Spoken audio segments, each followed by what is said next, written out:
Hi ma'am, may buntag. Pwede mo tanong sa balon sa pangalan nimo ma'am? Carmelita Disipulo, O pila edad nimo karong kuana ma'am? 20. 70. So, taga-asa ka ma'am? O asa ka nga purok pod? Barangay Balingbingan, Purok Valenzuela.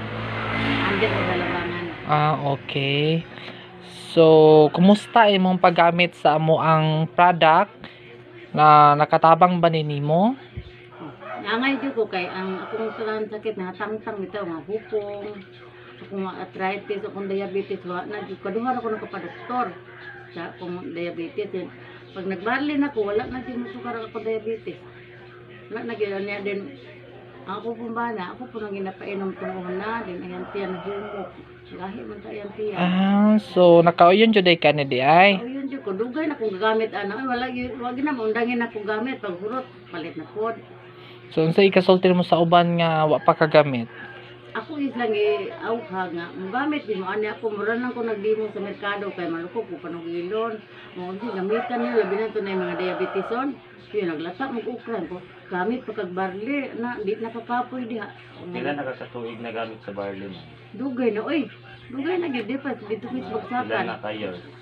O angay man jud ko sa kwan, barley din wala jud ko muundang anak. Okay. Basta kay okay lagi para na kong barley, di gid pwede mahurot kay basta mo balik atong sakit. Ano mga hupong-hupong, na mado ko mo balik.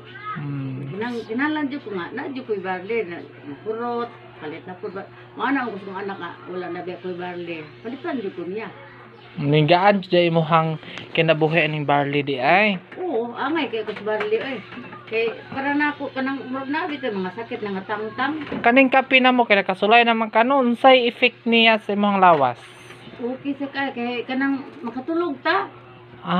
Okay. Ning kanang juice. Na mo na ni akong ginagamit ang juice.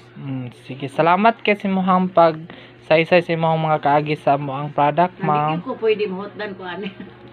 Yeah. Okay kay na ako ni. Ang hurot ni, palit na pod. Atong nanawag mo, ni balik pa mo utrog tawo.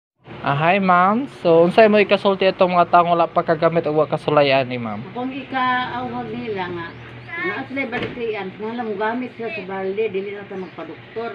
Kaya ang barley, dili makuhadan mo sakit, pero kinanay ra matangtang ang mga baliktian ani. Okay kay ang barley jud. Unsa man ang nga product, ma'am? GMB barley. Ang ginainom na ko ni angay jud ko ani. Basta para na ko daghan kay ko giawha kani sa merkado, naan sila nga, uy kanang kon dahil tagaan ko number. Kaya mapalit lagi sila lang. Kaya ari alam dire akong gitawgan.